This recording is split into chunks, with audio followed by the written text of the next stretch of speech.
Hi, welcome to Sonia Messey's channel. So I'm going to do a little bit on Sonia Messey's ancestor. I hope you like it. It's very brief. Yeah. So with that said, I will let the video play. The Underground Railroad, Richard E. Hart, original photographer unknown. Details about William K. Donegan. Date period: circa 1828 to 1908. Brief description: shoemaker, Underground Railroad conductor.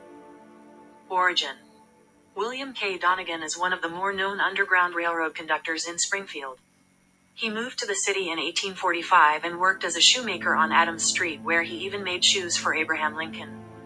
In his house between 8th and 9th Streets, he hid and assisted freedom seekers for many years. Donegan was one of the few murdered during the 1908 race riot in Springfield when he was lynched outside his home. Life in Springfield. William K. Donegan was born in Kentucky around 1832 and later became a prominent African-American man who resided in Springfield, Illinois. He moved to Springfield in 1845 and lived between 8th and 9th Streets on the north side of Jefferson. However, his original home no longer exists.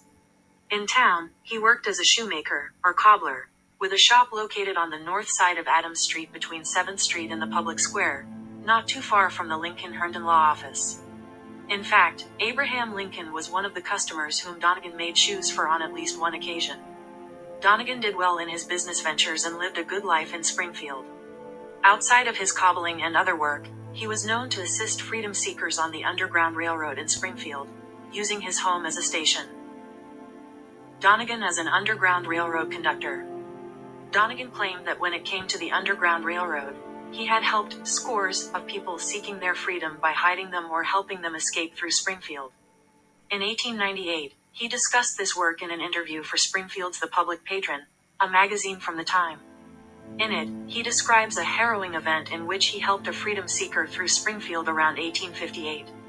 According to Donegan, a teenage, female freedom seeker was dropped off at his home and he was tasked with getting her out of town, or at least as far as the next station near the Farmingdale area of Sangamon County.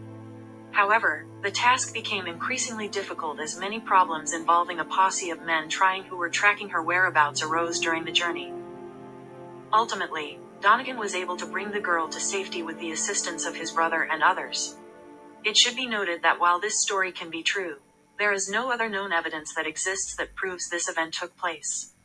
If you are interested in reading the full story, check out Richard Hart's book Lincoln's Springfield: The Early African American Populations of Springfield, Illinois, 1818 to 1861, made available online through the Abraham Lincoln Association. Donegan and the 1908 Springfield Race Riot. While Donegan's work on the Underground Railroad would end less than a decade after this event, his history in Springfield does not. Springfield had never truly been kind to African Americans, and even decades after the Civil War and Emancipation, many whites were still threatened by their presence in town. 50 years after Donegan had claimed to have helped freedom seekers in Springfield, came the Springfield Race Riot of 1908. By this point in time, Donegan and his third wife, Sarah Ann Bowers, had moved to a home on Edward Street, across from where the Illinois State Museum resides today. Because Donegan had become fairly wealthy through his businesses and was married to a white woman, a target was easily placed on his back by the white mobs during the event. When the riot started on Friday, August 14th, Donegan and his wife were actively seeking assistance from the police and authorities for protection against the mobs, protection that would never come. A white mob had made its way to their residence by the late evening on August 15th and wasted no time in breaking into their home, beating the elderly Donegan, slitting his throat, and finally hanging him from a tree in the neighboring schoolyard.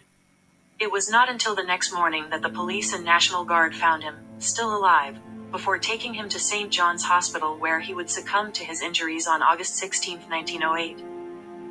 After the riot had ended and news of the event was spread, Donegan's name became known all over the country, and it did not go unnoticed.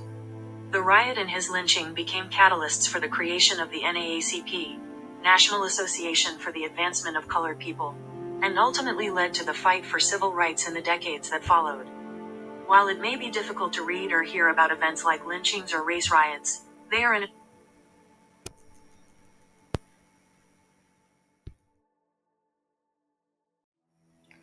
The Springfield riots of 1908 consist of events of mass racial violence committed against African Americans by a mob of 5,000 white Americans, European immigrants, in Springfield, Illinois, between August 14th and 16th, 1908. Two black men had been arrested as suspects in a R-word, attempted R-word, and unaliving or murder. The alleged victims were two young white women.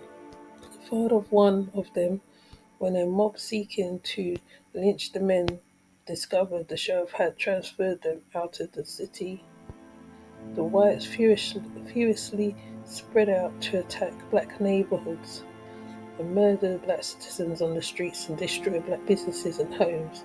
The state was called out to quell